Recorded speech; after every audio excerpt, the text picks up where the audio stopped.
falar aí sobre Brasil, República, a nova República, né? Porque a gente sabe que o Brasil ele passa por 3 períodos de República, tá, gente?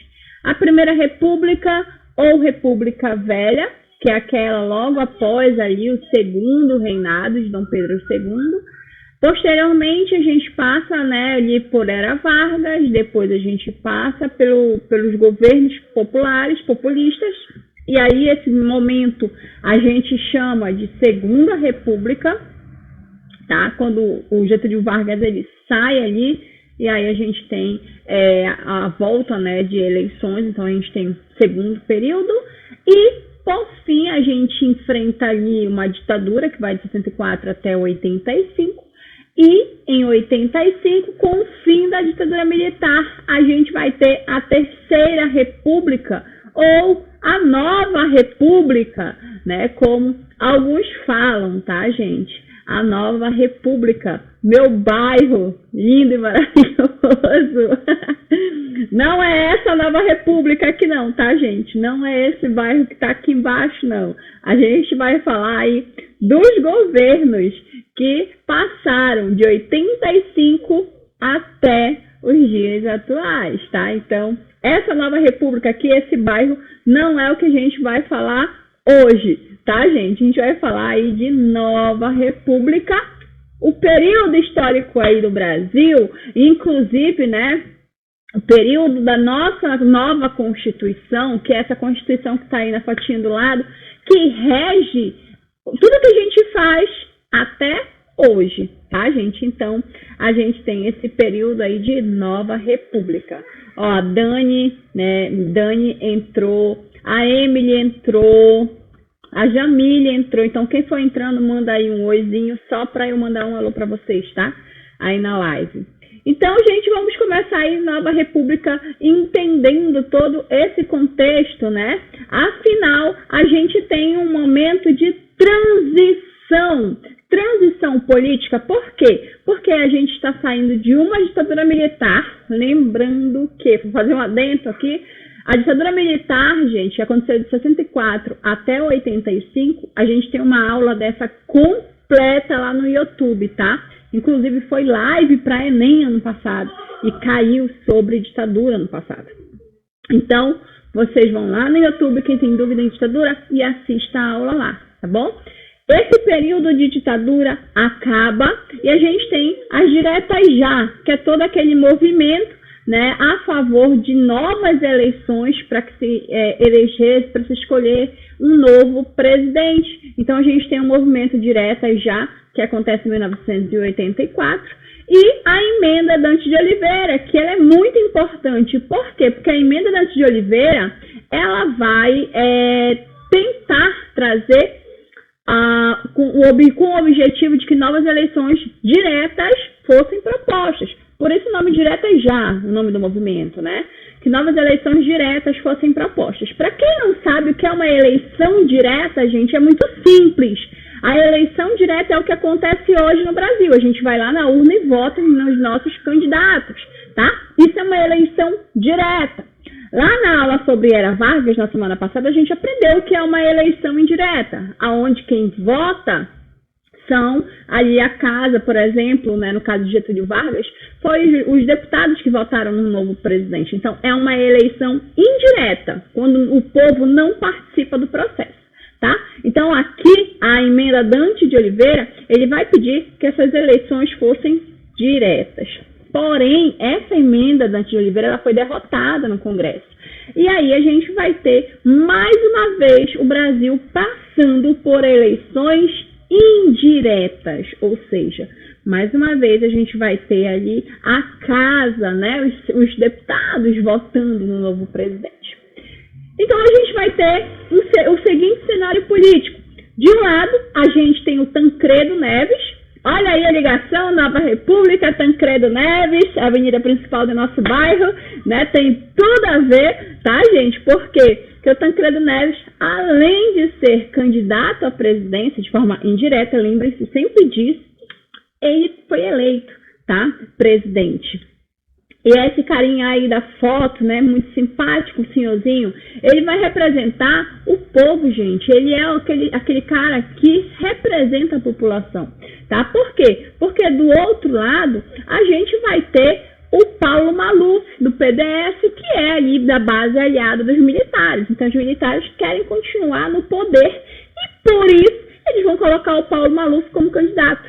Porém, o Malufinho aí vai ser derrotado e quem ganha as eleições realmente é o Tancredo Neves, que vai ter como vice o José Sarney. E o José Sarney ele vai ser uma figura importantíssima nesse processo eleitoral, gente. Por quê?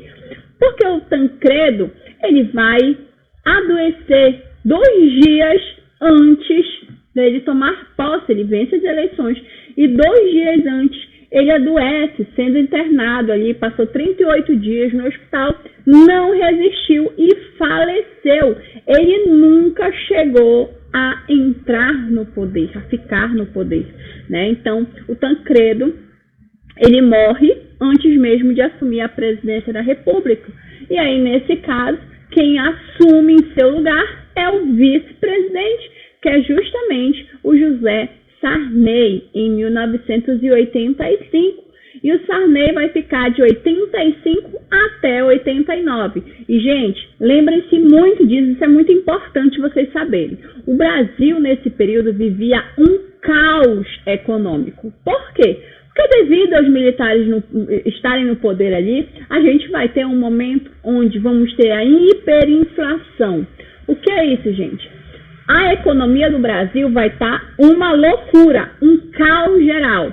E aí, tanto que as propostas dos presidentes candidatos na época era de quê? De resolver esse caos econômico que o Brasil enfrentava.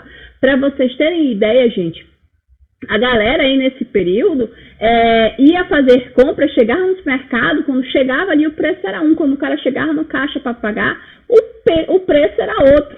De tão alto, né, e tão rápido, na verdade, que a inflação, ela alterava os valores. Tanto que uma curiosidade que eu acho muito interessante a gente falar é que o brasileiro, ele criou o hábito da famosa compra do mês. Isso é coisa de brasileiro, gente.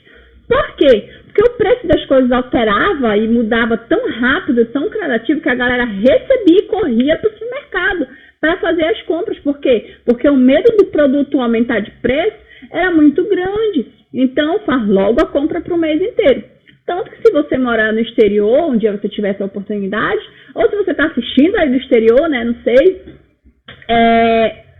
a galera que mora fora não tem esse hábito de fazer a compra mensal que nós temos. Isso é uma característica adquirida aí da década de 80, devido à inflação que ocasionava ali naquele período, tá? Isso é muito importante vocês saberem desse processo, gente. E outra coisa, se vocês tiverem dúvidas, é só perguntar da galera mais velha aí, tá? Como era esse momento aí, como isso foi um caos. Então, o José Sarney, ele vem com uma proposta econômica, na verdade, a gente vai ver que não vai ser só uma, vai ser várias, tá, gente? E a gente vai ter nesse período vários planos econômicos de reestruturação da economia. O primeiro deles é o Plano Cruzado 1, tá? A estratégia aí do Sarney, primeiro, pelo seu ministro da Fazenda, que é o Dilson Funari, é tentar estabilizar a economia mudando a moeda. Então, o que era cruzeiro vai passar agora a ser cruzado. Como vai funcionar? 1.000 cruzeiros vai ser igual a 1 cruzado. Assim, a gente evita a quantidade de moeda muito alta e defasada ao valor. Então, a proposta do Sarney era reequilibrar a economia, transformando 1.000 cruzeiros em 1 cruzado. Outra característica do Plano Cruzado 1 foi também o congelamento dos salários, aluguéis, e também ali, principalmente, tentando congelar os preços. A ideia era melhorar a economia e diminuir a inflação. Também vai ser nesse plano cruzado que ele vai criar o salário-desemprego, que era ali para estimular, né, a economia brasileira, e também cria a SUNAB. Isso é muito importante, gente. Já vi cair SUNAB na prova, tá? era a Superintendência Nacional de Abastecimento de Preços. E aí ele cria o mais importante desse plano cruzado, que é o gatilho salarial. O que é isso, gente? Toda vez que a inflação atingisse 20%, o salário aumentava. A proposta era que o salário sempre ficasse equiparado à inflação. Isso, gente, vai ocasionar uma problemática gigante na economia do Brasil. Por quê? Porque ele vai começar a, como eu falei lá em cima, congelar o preço dos produtos. Então, congelando o preço dos produtos, muitos empresários vão ser contra essa ideia. Por quê? Porque imagina só, você comprar num preço e não poder vender mais alto porque o governo te proíbe de vender naquele preço mais alto. Gente, isso dá uma problemática muito grande para o empresariado. E eles vão começar a não cumprir essa ideia do congelamento de preços. E aí o Sarney, então, vai lançar dentro do Plano Cruzado 1, mais um plano dentro do plano, que é os fiscais de Sarney. O que eram os fiscais de Sarney? Você podia ir no supermercado, se aquele supermercado não tivesse congelando os preços dos produtos, você ligava lá para um número, passava todo o tempo na televisão, aí você ia lá, ligava para esse número e denunciava aquele supermercado. Aí o que acontecia? O governo ia lá e fechava o supermercado e ainda por cima multava, tá, gente? Então, era uma tentativa de fazer com que o plano cruzado funcionasse como deveria ser. Tanto que a galera usava um broche aqui, adesivo, né? Que tá aí do ladinho. Eu sou o fiscal do Sarney, né, gente? Então, tá aí, é uma das ideias que geralmente cai muito também em prova de vestibular. Cadê o QR do canal para eu mandar um Pix? Olha, não precisa não, que eu já digito aí o número, pode mandar um Pix, tá? O número do meu telefone, estou aceitando inclusive. Estou precisada de um Pix, gente. Bora lá. Bom, e o resultado? Deu certo esse plano cruzado? Obviamente que não, gente. Os empresários passaram a não comprar produtos, começou a faltar produtos nas prateleiras, houve um racionamento de alimentos, ou seja, você só podia comprar uma determinada quantidade de produtos. Por quê? Porque aquele produto estava em falta. Isso lembra muito a questão da pandemia, que a gente viveu há pouco tempo, de alguns produtos que eram racionados ali, tá? Isso aconteceu, mas só que de forma muito maior, muito mais grave. E não conseguiu resolver o problema principal, que era o quê? A inflação, gente. O consumo aumentou, o dinheiro circulante também teve que aumentar, porque se a inflação aumenta, o dinheiro ele desvaloriza e aí dá tudo errado. Então, a gente vai ter um resultado não muito benéfico aí para o governo. Então, o Sarney vai lá e lança mais um plano econômico, que é o Plano Cruzado 2. Gente, o Plano Cruzado 2 não era uma tentativa de melhorar o valor do cruzado, que não deu muito certo, porque o governo não tinha o mínimo de controle sobre a produção e o abastecimento, né, de mercadorias.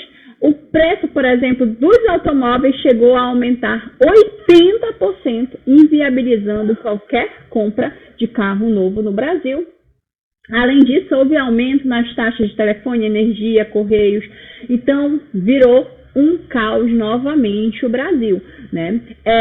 E aí, numa tentativa desesperada de resolver esse problema da inflação, o Sarney, então, decreta a moratória do FMI. O que é a moratória, gente? Vamos lá, vamos entender um pouquinho de dívida externa. O Brasil, ele tem que pagar dentro da dívida externa, principalmente, os juros. Por quê? Porque lá para os Estados Unidos, por exemplo, que o Brasil deve, é muito mais benéfico eu ficar pagando ali os juros do que ficar pagando a dívida em si. Então, hoje o Brasil, ele paga os juros, que a ideia é para não aumentar, né? O Sarney vai fazer diferente, ele vai começar a pagar a moratória, que não é em si os juros, mas sim a dívida em si. Ou seja, o Brasil começa a passar a imagem de caloteiro. Qual é o país que vai querer emprestar dinheiro para o Brasil se o Brasil não paga os juros, que é o principal alicerce de qualquer empréstimo?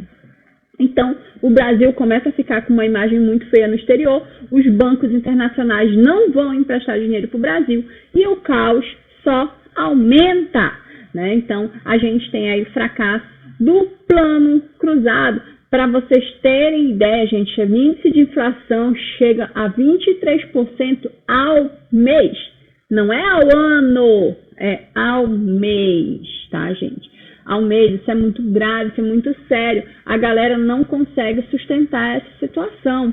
E aí o ministro da Fazenda, que é o Dilson Funari, vai pedir demissão e vai assumir aí o Bresser, tá? O Luiz Carlos Bresser, ele vai ser o novo ministro e vai lançar o plano econômico dele, que é o plano Bresser. Mais uma vez aí, aumentando imposto sobre a população para tentar pagar a dívida externa, vai decretar o fim do gatilho salarial, ou seja, aquela ideia de que aumentava o salário junto com a inflação, vai acabar. Isso vai gerar um descontentamento. O Brasil vai entrar mais uma vez em crise. Ele vai tentar resolver limitando o salário dos funcionários públicos e enxugando a máquina pública, ou seja, como? Proibindo novos funcionários públicos. Então, proíbe concurso para que o Brasil não gaste, para que o governo não gaste, né, mais dinheiro. Porém, isso não resolve. Para vocês terem ideia, no final do ano, gente, de 87, o índice de inflação já era superior a 350%. Ou seja, o salário da galera não valia mais nada aqui, pessoal. E aí, mais um plano surge no ano seguinte, que é o Plano Verão. O Plano Verão de Maílson da Nóbrega vai tentar, né, resolver o problema da inflação, lançando mais uma vez uma nova moeda, que é o Cruzado Novo. Só, gente, que o Cruzado Novo também não vai dar muito certo, os índices vão chegar ali muito altos, e o governo do Sarney vai sair e não vai resolver o problema da inflação no país, tá? Mais uma coisa que é importantíssima a gente falar de governo Sarney é a Constituição de 88, que é a Constituição Cidadã. Inclusive, gente, nós temos ela até hoje, né, como a nossa Carta Magna, tá? E ela vai estabelecer uma série de novidades nessa Constituição, mantendo algumas coisas, mas estabelecendo outras novas regras, como, por exemplo, o fim da censura, né, que a gente vai ter por conta ali do regime militar. Também a gente vai ter a definição do racismo como crime inafiançável, e isso existe até hoje, tem gente que não sabe, mas existe, tá? Além da proibição da pena de morte e de tortura. Também, gente, aqui os analfabetos, eles podem votar, é opcional, mas eles podem votar. Também é nessa Constituição que a gente vai ter a jornada ininterrupta de 6 horas, vai manter a de 8, mas vai ter a jornada ali de 6 horas, direito de greve, direito de se ter sindicatos, e também a licença maternidade foi ampliada para 120 dias, 4 meses, que nas repartições, empresas, na verdade, privadas se mantém até hoje. Além disso, se cria aí a licença paternidade, tá? Outra coisa interessante é falar também sobre a proteção. Aqui eu coloquei do índio porque tá assim na Constituição, tá, gente? Mas é a Constituição do indígena, a proteção ao indígena, as terras indígenas e quilombolas também, tá? Também ele vai estabelecer a ocorrência de um plebiscito para escolher a forma de governo no Brasil. Então, através desse plebiscito que vai acontecer mais lá na frente, a gente vai ver como que o brasileiro quer que o Brasil seja regido. Através de quê? De uma república, como já está sendo, uma república presidencialista, ou de uma república ali... Ai, me falhou agora o nome. Uma república parlamentarista, onde a gente tem, né, o parlamento sendo mais atuante, ou até mesmo de uma monarquia, que tem a galera que queria que voltasse aí a monarquia, né, a Casa dos Bragança, né, herdeiros ali de Dom Pedro II. Então, vai ter um plebiscito que vai acontecer mais lá na frente para a galera escolher o tipo de governo, tá? Bom, em 89 acontecem as eleições diretas para presidente. Agora sim o povo vai poder escolher o seu presidente. Gente, o Brasil está um caos tão grande, que nós vamos ter 22 candidatos a presidente da República, tá? 22 candidatos. É muita gente. Mas daí vai se destacar dois candidatos que são bastante conhecidos aqui na política brasileira. De um lado, a gente tem o Fernando Collor de Mello, que a galera vai votar nele por conta de toda a propaganda do Fernando Collor de Mello. Uma propaganda muito voltada para o empresariado, o neoliberalismo, né? Então ele vai ser o caçador de Marajá, dessa galera que usa aí, né, da máquina pública para fazer desvio de verba, corrupção. Então ele vai trabalhar muito essa ideia, ele vai ser o caçador de Marajás. E aí, do outro lado, a gente tem o Luiz Inácio Lula da Silva, o Lula, tá? Que já era uma figura muito conhecida na política brasileira, principalmente porque ele era sindicalista, né? E ele vem com a proposta mais popular. Tem muita gente que confunde o Lula com a ideia de socialismo. Não, gente, em nenhum momento, em nenhuma campanha do Lula, a gente vai acompanhar o Lula trazendo propostas socialistas, tá? Ele traz uma proposta num âmbito mais popular. O Collor, voltado para o empresariado. Não é à toa, gente, que o Collor ele vai receber apoio de uma grande emissora, né, do Brasil, que eu acho que é a maior emissora daqui do Brasil, que é a Globo, né? A Globo, ela vai fazer campanha direta pro Collor. A gente sabe que a mídia, ela impulsiona muito, ela engatilha muito, que ela quer que as pessoas acreditem. Hoje, com o advento da internet, a galera escolhe, opta, né, se ela aceita esse engatilhamento ou não. Mas naquele período, a galera não tinha acesso à internet. Então, o que aconteceu? Por exemplo, no debate, que todo mundo espera, né, pelo debate, a Globo decidiu passar o debate já quase na madrugada. Quase na madrugada. O trabalhador, ele precisa dormir para ir trabalhar. Então, a maioria não assiste o debate ao vivo. Vai assistir aonde? No outro dia, quando passar os melhores momentos, lá no Jornal Nacional, lá nos jornais da Globo. Porém, o que a Globo fez? Começou a passar os melhores momentos do Collor e os piores momentos do Lula. Colocando ali como se o Collor fosse melhor do que o Lula. Eu estou falando isso, gente, porque a própria Globo já lançou uma nota falando que isso realmente aconteceu, tá? Não estou aqui falando nenhuma lorota, não, tá bom? Isso é verdade, a Globo já se manifestou por conta disso. Os Marinho, na época, ali era super aliado do Collor, tá? Então, com essa propaganda massiva em cima do Collor, desse cara que era bonitão, e muita mulher votou nesse cara aí, porque diziam que ele era bonitão, e a galera vai lá e me vota no Collor. E o Collor, em 89, ganha as eleições presidenciais. O caçador de Marajás, o cara que ia combater a corrupção no Brasil. Gente, num período em que a inflação brincava nesse país. Eu até me pergunto, gente, como eu nasci em 89, mãe, como a senhora me fez em 89, mulher? Um momento de crise, um momento totalmente, né, tenso. A mamãe vai lá e me faz em 89. Não, na verdade ela me fez em 88, né? Porque eu nasci em 89. Momento tenso desse fazer filho. Não, gente. Eu nasci no momento do caos, né? E aí a gente tem, nesse ano de 89, o Fernando Collor de Mello, o caçador de Marajás. E aí ele vem com o seu plano, que é o Plano Collor, para tentar mais uma vez combater a inflação. Porém, gente, a ministra, que é a Zélia Cardoso de Mello, vai lançar a proposta do Plano Collor, mas é um plano tão inacreditável, que a galera meio que fica perplexa ao ver. Olha só, primeiro eles vão decretar uma reforma monetária, tá? Que é a substituição do cruzado novo, mais uma vez, pelo cruzeiro. Então, volta cruzeiro, sai cruzado novo. E aí, também, ele vai reter, presta atenção, ele vai reter as contas bancárias acima de 50 mil cruzados novos.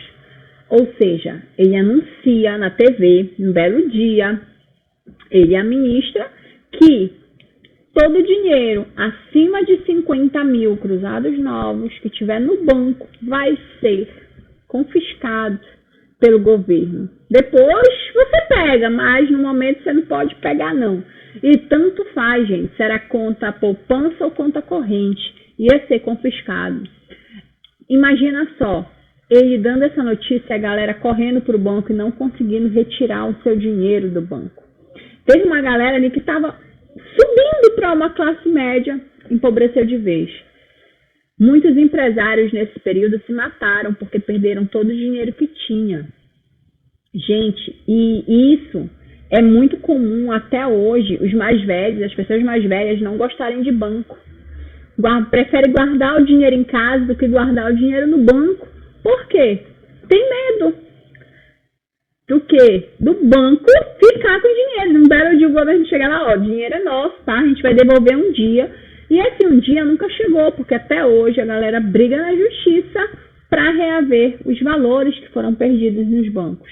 Mas sem nenhum sucesso, gente. Nunca foi devolvido esse dinheiro que foi confiscado pelo Fernando Collor de Mello, tá? Então, aí o bonitão que andava de jet ski, o caçador de marajás, o caçador de corrupto, foi lá e confiscou o dinheiro de uma galera, gente. Por isso que tem a galera mais velha que não confia em banco de jeito nenhum, tá? Então, ele vai aí trazer grandes prejuízos, principalmente ao empresariado, até porque ele vai trazer a ideia do plano de privatização, ele vai inclusive privatizar algumas empresas no Brasil, oportunizando a entrada de capital estrangeiro, já que o brasileiro está sem dinheiro, né? E isso vai gerar uma grande onda de falências de empresas nacionais que não vão ter recurso para competir com essas empresas internacionais, causando aí o aumento da inflação e também do desemprego. Gente, com toda essa onda de corrupção no governo Collor, a gente vai ter então o nosso primeiríssimo processo de impeachment, ou seja, tentar tirar esse presidente que está aí só tirando dinheiro do povo e não está resolvendo problema nenhum. E aí, o Collor não esperava que o próprio irmão, Pedro Collor, fosse lá na revista Veja, sentasse lá, ó, vou contar toda a verdade aqui para vocês, tá acontecendo isso, isso, isso, o meu irmão tá fazendo isso, isso, isso, e ele é um corrupto. O próprio irmão do Collor vai na revista Veja e faz toda uma reportagem em cima dos esquemas de corrupção dentro do governo Collor. E aí surge, né, o esquema PC Farias, né, mostrando toda a corrupção desse governo, e a galera cai de pau em cima do Collor. Tanto que o Collor ainda vai para a televisão, né, e pede, olha, gente, isso é um ataque contra a democracia, vão para as ruas amanhã, vão trabalhar de verde e amarelo, né, mostrando que vocês estão do lado do Brasil. Olha a cara de pau do Collor, né? Vão trabalhar de verde e amarelo, mostrar, né, que vocês têm orgulho de ser brasileiro. Só que a galera faz totalmente o contrário, gente. No outro dia, a galera vai trabalhar de preto, mostrando que está de luto pelo país. E é aí que surge o movimento dos caras pintadas. Justamente a galera vestida de preto, com as cores verde e amarelo pintadas no rosto, exigindo a saída do Collor da presidência. O movimento dos caras pintados ele vai ser muito importante para a deposição do Collor, porque milhares de brasileiros vão às ruas pedir que Collor saia do poder. E é num momento, gente, que nós não temos o advento da internet. Então a gente tem aí os caras pintadas sendo importantíssimos nesse processo. O Collor vai sofrer impeachment e com o impeachment, ele, por 16 votos a 5, ele acaba saindo da presidência, abrindo assim um processo de impeachment, né? Afasta o Collor por 180 dias e no mês seguinte, o Itamar Franco assume a presidência até o julgamento. O Itamar Franco era o vice do Collor, tá, gente? E aí o Senado aprova o impeachment de Collor e o Itamar assume a presidência de vez, tá?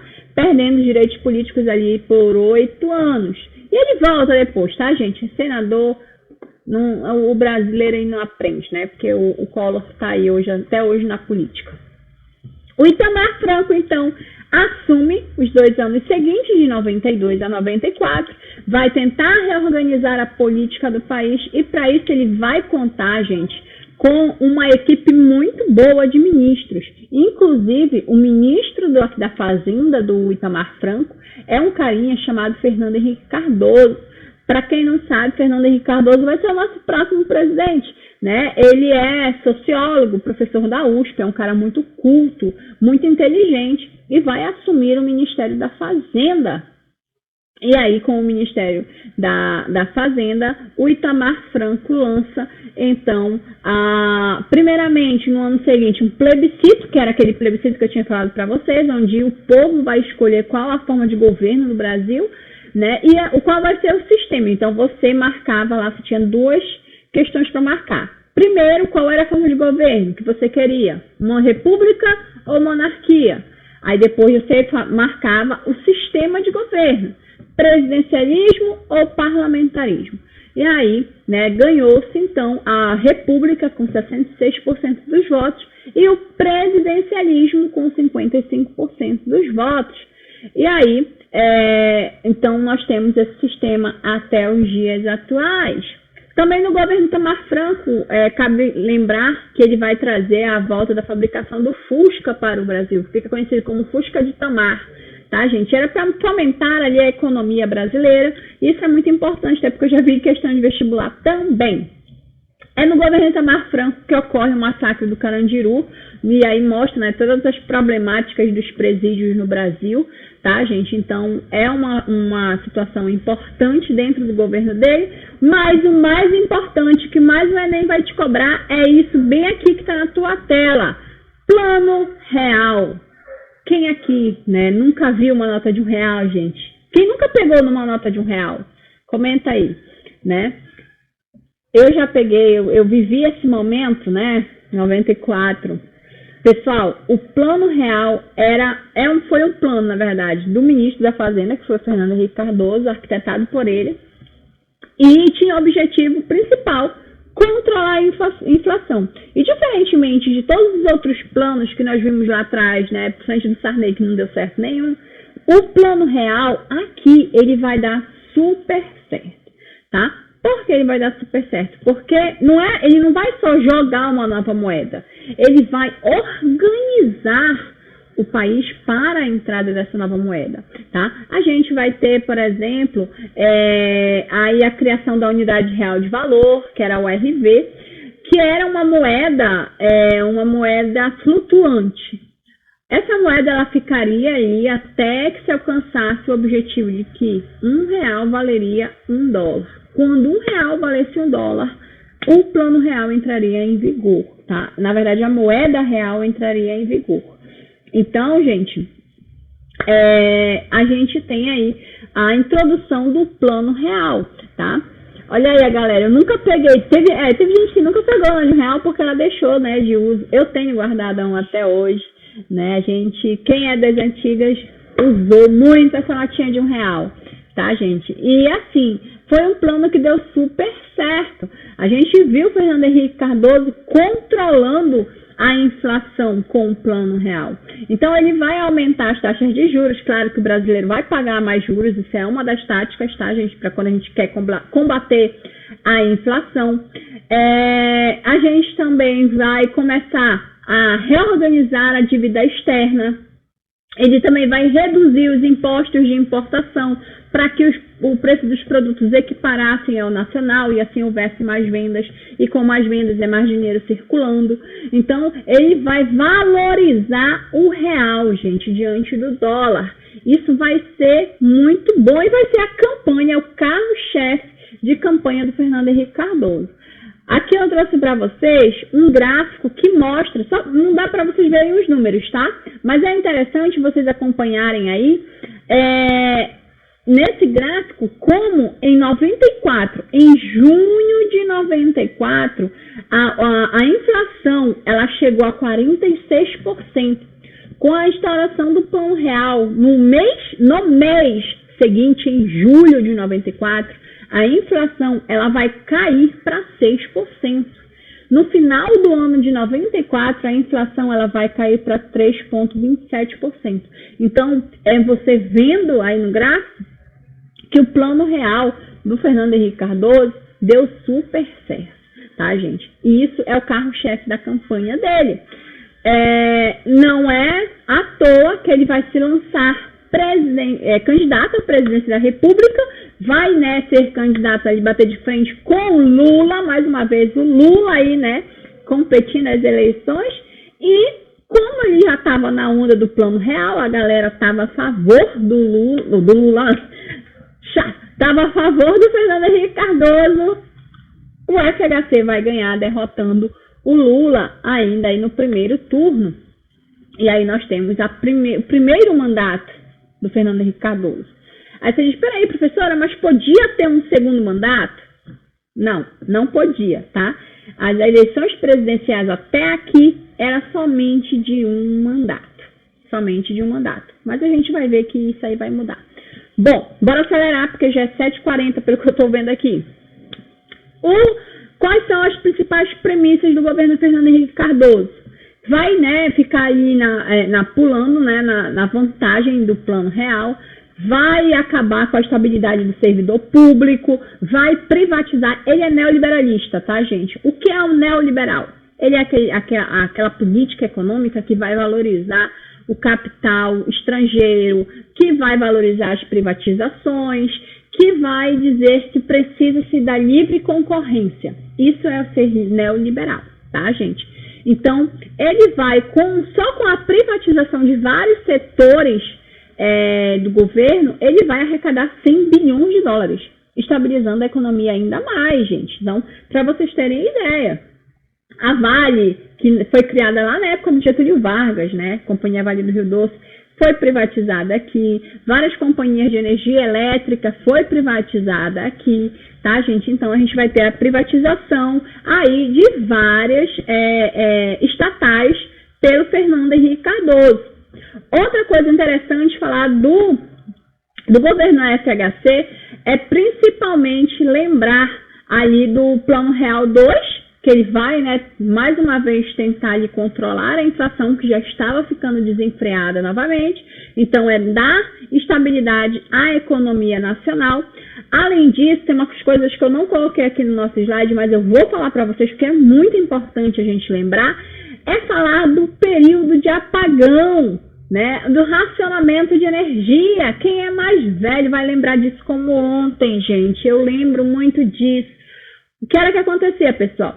Como as indústrias no setor de energia no Brasil não estavam recebendo investimentos, até porque a tendência era privatizar esses setores de energia elétrica, se não recebe investimento, não melhora a qualidade. Se não melhora a qualidade, o que acontece? Começa a dar problema e ninguém consegue resolver. E foi o que aconteceu no Brasil, os apagões, os racionamentos de energia. Eu lembro que a gente pegava na taberna, assim, no quiosque do vizinho lá, um papelzinho que vinha dizendo o bairro, o dia que ia faltar energia e a hora que ia faltar energia. E quando dava aquela hora, show, apagava tudo, gente. A gente ficava no breu, no escuro. Eu lembro que quando voltava a energia era uma gritaria na rua, né? Só quem viveu esse momento sabe. Era muito ruim, tá, gente? Mas quando voltava era uma comemoração, parecia que a gente tinha ganhado uma Copa do Mundo, né? Então, esse período de apagão aconteceu, né? Essa crise da energia aconteceu no governo Fernando Henrique Cardoso. Isso é muito importante lembrar, tá, gente? Também aqui a gente vai ter uma participação muito importante no movimento dos Sem Terra, do MST, principalmente porque eles vão lutar, né? Continuar a luta pela reforma agrária no país. E a gente vai ter o acidente, o massacre de Eldorado dos Carajás, aqui no Pará, com a morte ali de 47 sem terras, né, que vão ali ser assassinados e que vai ser no governo do Fernando Henrique Cardoso. Além disso, também é marcado pelo aumento do trabalho infantil nesse período e o desemprego aumenta um pouquinho, porém ele consegue manter ali o PIB um pouco elevado, tá, gente? Outra coisa importante dentro do governo Fernando Henrique Cardoso, é a emenda constitucional para a reeleição. Ou seja, ele quer, mais uma vez, voltar a ser presidente da República. E com o apoio do Senado, ele vai conseguir, vai passar por um processo, tá, dentro do Senado, o Senado aprova, e aí, então, com essa aprovação, o Fernando Henrique Cardoso, mais uma vez, se lança candidato a presidente, ganhando, mais uma vez, contra, né, o seu rival político, o Lula, tá, gente? Então, nós vamos ter pela primeira vez no Brasil uma reeleição à presidência da República. Anota isso, que isso é muito importante, tá? Dentro desse segundo governo do Fernando Henrique Cardoso, é marcado principalmente, né, pelos protestos contra o FHC, né, por conta dos altos índices de desemprego. Além disso, a gente tem também os esquemas de corrupção que começam a ser perceptíveis aí no governo. E, inclusive, a gente vai ter um dos maiores esquemas de corrupção, que é justamente voltado para a questão da eleição, da questão da reeleição presidencial. Inclusive, é nesse esquema de corrupção que a gente vai ter a presença marcante do nossa figura popular paraense, Jader Barbalho, né? O Jader Barbalho, junto com a Arruda e o Antônio Carlos Magalhães, eles vão ali sabotar, manipular o telão nas eleições que fizeram com que acontecesse, né, a emenda parlamentar para a reeleição presidencial, para as reeleições acontecessem, tá, gente? Então, eles estão inseridos nesse esquema aí de corrupção, tá? Também é nesse governo do Fernando Henrique que ele vai criar o Enem, Exame Nacional do Ensino Médio. É para esse que vocês estão estudando, né? Porém, gente, o Enem daquele período, ele não era como é hoje. Ele era realmente um exame, que nem quando você faz as Olimpíadas de Matemática, ou o SAEB, que é só para testar os conhecimentos. Pois é, assim era o Enem. Ele não tinha uma profundidade de vestibular, tá? Ele não servia, na verdade, como vestibular. Era só para testar os conhecimentos dos estudantes do ensino médio. Vai ser criado aí no governo do Fernando Henrique, tá? Outra coisa também interessante, aqui eu vou dar uma passadinha, tá? Que tem umas coisas que não são importantes para vocês, mas vai ser a criação de alguns programas sociais. Para quem pensa que Bolsa Família foi criado no governo Lula, está redondamente enganado, tá? Os programas sociais, chamados Bolsa Escola, Vale Alimentação e Vale Gás, foram criados no governo FHC, tá, gente? Então, esses programas, eles foram criados no governo FHC, mas foram expandidos no governo Lula, e até com alteração de nomes, né? Que é para dar aquela ideia de que é meu o projeto, né? Mas, na verdade, foi criado aí no governo Fernando Henrique Cardoso. Também foi criado aí o Fome Zero, né? Que era combater a fome, né, um projeto para combater a fome no Brasil. Era uma forma de auxílio alimentar, tá, que posteriormente foi transformado. Aí, perdão, tô divagando aqui. Gente, o Fome Zero, ele foi já criado no governo Lula, tá? É porque eu pulei aqui o governo Fernando Henrique. Eu acho que do Fernando Henrique é só isso. É só isso. E aí, pessoal, o Fernando Henrique, em 2002, não pode mais concorrer às eleições, tá? Então, ele vai lançar, né, ali a candidatura do Serra como o rival ali do Lula agora. Porém, o Lula ele já vem com uma nova imagem, né? Com uma nova perspectiva, inclusive trabalhando muito a ideia do neoliberalismo, dar prosseguimento ao que o Fernando Henrique Cardoso já tinha feito. O Lula, como eu falei anteriormente, ele nunca veio com uma ideia de socialismo, tá? Engana-se quem pensa que ele veio com essa ideia de socialismo, porque ele nunca trouxe essa ideia. E aqui, ele ainda se alia aos ideais neoliberalistas, ou seja, dá prosseguimento ao que o Fernando Henrique já havia feito. E assim ele ganha parte do empresariado e consegue se eleger em 2002 presidente. Então, até a figura pessoal do Lula muda muito. Eu coloquei essa charge, que ela é maravilhosa, que mostra muito essa trajetória do Lula, né? Daquele sindicalista da década de 80 ao cara mais bem apessoado de 2002, tá? E essa mudança de imagem, isso é muito significante para que o Lula vença as eleições também em 2002. Coisas marcantes do governo Lula: criação do projeto Fome Zero, pegar os programas sociais ali e converter em vários outros e aumentar, expandir esses programas. Além disso, também vai dar continuidade ao processo de privatizações. A gente vai ver alguns esquemas de corrupção dentro do governo Lula que é importante citar, mas eu acho muito difícil cair em prova do Enem, tá? Então eu não vou falar muito aqui, porque a gente vai ter dentro dos esquemas de corrupção, o mais conhecido deles dentro do governo Lula é o mensalão, tá, gente? O mensalão ali, que é desvio de dinheiro público para campanha eleitoral, tá? Que a galera recebia ali. E aí vai ser montada várias CPIs, né? Para averiguar essa situação, e alguns vão ser condenados, tá? Inclusive aliados, né, do PT nesse período.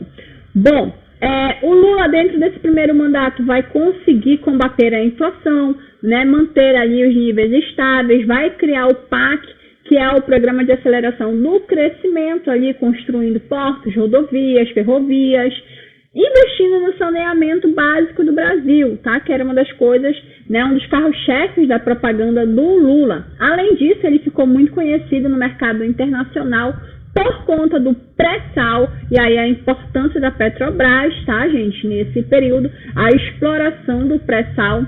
E também um dos carros-chefes do Lula foi o ProUni, que é o programa Universidade para Todos, e aí ele vai utilizar, inclusive, né, aumentar o Enem, ou seja, começar a converter o Enem não em mais exame nacional, para testar conhecimento, e sim como um vestibular. E aí tem gente que fala assim, então é um programa social para que todos estejam na universidade, tanto que o nome fala, é Universidade para Todos. Mas vocês têm que concordar comigo que se fosse Universidade para Todos, vocês não estariam aqui estudando para um vestibular, porque não precisaria de um vestibular, já que a universidade é para todos, né? Então, esse programa, ele é um dos grandes, como eu posso dizer, um dos grandes aliados do neoliberalismo, gente. Por que, professora, do neoliberalismo ser um programa social? Porque ele vai auxiliar muitas empresas privadas. As universidades particulares são empresas privadas. Então, quando eu, em vez de aumentar a quantidade de vagas nas universidades federais e dar estrutura para essas universidades federais receber mais alunos, eu vou lá e invisto na universidade particular. Eu vou lá e dou bolsa, mas eu pago, o governo paga por essa bolsa. E quem ganha? Os dois lados. O povo, porque o povo agora tem, né, mais vagas nas universidades, por mais que elas sejam particulares, mas tem mais vagas, e o empresariado. Por quê? Porque ele está ganhando dele também em cima desse projeto, em cima, tá, do Universidade para Todos. E que existe até hoje, tá, gente? O ProUni está aí até hoje dando bolsa ou de 50% ou de 100%, né? Esse programa foi bastante criticado, pois se destinavam verbas para universidades privadas que poderiam ser aplicadas nas universidades públicas, mas aqui não cabe a mim dizer o que é certo e o que é errado, fica aí a critério de vocês. Nesse período, mais de 20 milhões de pessoas saíram da pobreza e ingressaram na classe C, com renda familiar entre R$ 1.126 e R$ 4.854. Gente, isso é um estado evolutivo, tá? Principalmente dentro do processo do Plano Real do Fernando Henrique Cardoso. Muita gente melhorou de vida, inclusive esse poder de compra está muito associado aos famosos cartões de crédito e também aqueles crediários de loja. O governo incentiva o lojista da crediário para a pessoa comprar e assim ela aumenta o poder dela de compra, porque o que ela não pode comprar à vista, ela compra parcelado em 24 vezes num cartão ou no crediário. Então, é uma falsa, como eu posso dizer assim, é um falso enriquecimento. Por quê? Porque eu só estou aumentando a quantidade de vezes que eu vou pagar. Eu não estou aumentando o poder de compra em si. Eu estou só dando mais oportunidade para aquela pessoa comprar. Tanto que isso é muito característico também do Brasil. Nos Estados Unidos, a galera não compra nada parcelado no cartão. É só de uma vez. No Brasil, não. Aqui a gente parcela. A gente não quer saber o valor da compra, a gente quer saber o valor da parcela, né? Bora lá. Saindo do governo Lula, da bonança do governo Lula, para a gente finalizar a aula de hoje, a gente tem o governo Dilma Rousseff. Esse governo que vai manter as propostas do Lula, mas sem o Lula, né? E aí nós temos essa brilhante pessoa chamada Dilma, tá, gente? A Dilma, ela é acompanhante, né, política do Lula, acompanhante política do Lula há muito tempo, tá, gente? Até mesmo na ditadura ali, eles enfrentaram, né, os militares juntos e tudo mais. Ela é bastante ativista, né, dentro do PT nesse período ali e seguiu com Lula por bastante tempo. O que acontece no governo Dilma, gente, é que a gente vai ter a economia entrando numa crise devido a coisas que foram feitas no governo Lula. Então, a gente vai ver a crise adentrando nesse governo e aí os esquemas de corrupção sendo colocados. Uma das coisas mais importantes para se falar, para se fechar a aula de hoje, é falar na tentativa, né, de reforma do governo Dilma, principalmente na economia, para tentar solucionar a crise, o que não vai dar muito certo. Por quê? Porque a base aliada do PT nesse período já está muito desgastada. A gente vai ver os esquemas de corrupção sendo colocados à tona nesse governo e a pressão da Dilma em se manter uma economia estável, os programas sociais funcionando e não tendo dinheiro para isso, gente. No segundo mandato da Dilma, a crise já se instaura, né? Ela não tem dinheiro mais para manter os programas sociais. Vai surgir a Comissão Nacional da Verdade. E, inclusive, essa Comissão Nacional da Verdade ela é muito importante porque ela é para falar sobre os direitos que foram suprimidos no período da ditadura militar no Brasil, tá, gente? Então, a gente vai ver ali vários militares sendo apontados, né, como verdadeiros, como eu posso dizer, torturadores, né, naquele período tenebroso que foi a ditadura militar no Brasil, tá, gente? E aí, como a gente estima a lei da anistia de 79, os culpados não foram punidos, né, legalmente, ou seja, na lei, mas sim moralmente, o que não resulta, na verdade, em nada, tá, gente? Junto com todo esse processo, além dos escândalos de corrupção, a gente vai ter o problema da crise financeira e a galera começa a pressão em cima da Dilma Rousseff para que ela saísse do poder. Então, com isso, começa-se a briga, né, para que a Dilma saísse do poder e vários ali opositores políticos levaram isso mais para frente. O povo foi para as ruas, a Polícia Federal deflagrou a Operação Lava Jato, que vocês já conhecem provavelmente, ali principalmente intermediado pelo juiz Sérgio Moro, e nessa Operação Lava Jato ela foi citada, inclusive a gente vai ver a ruptura ali do PMDB com o PT, a Dilma vai perder toda a base aliada praticamente no Congresso, e aí começa-se inclusive no Congresso o processo de impeachment, com a ideia de que ela tinha cometido crime de responsabilidade fiscal.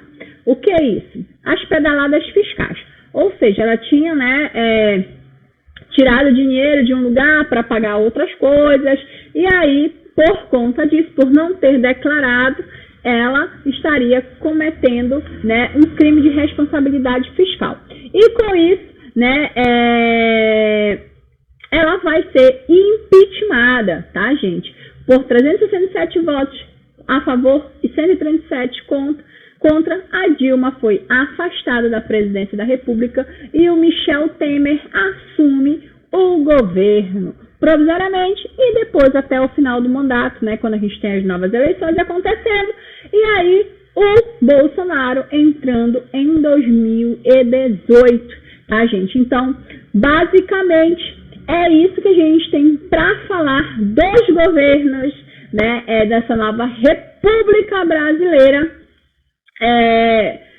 Como eu falei, não cabe aqui a gente falar de Temer e Bolsonaro, porque são governos muito recentes. Então, 99% de certeza que não vai cair na tua prova de vestibular, tá, gente? Para fechar a aula de hoje, cabe citar aqui que é sempre mais importante, dentro desse estudo, vocês ficarem atentos aos planos econômicos e ao desenrolar desses planos econômicos, tá? Que é o que geralmente vai cair lá na tua prova de Enem. Gente, eu espero, sinceramente, que eu tenha ajudado muito vocês na aula de hoje. Vou estar disponibilizando depois dessa aula completa lá no YouTube para vocês. E quarta-feira que vem temos mais aula, né? Então eu espero que vocês tenham gostado desse tema que vocês escolheram, né? Esse tema. Na semana que vem eu tô pensando a gente trabalhar um tema mais ali, Idade Média, né? Ou trabalhar um tema de Idade Antiga, mas aí tudo depende de como vai se desenrolar a votação aqui no nosso Instagram, certo, pessoal? Eu agradeço a presença de todos vocês, espero realmente que vocês tenham gostado da aula de hoje e até a próxima semana. Lembrando, toda quarta-feira nessas férias, às 19 horas, a gente tem aulão de história para o Enem. Beijo, gente, uma boa noite para todos vocês e até a próxima. Tchau, tchau.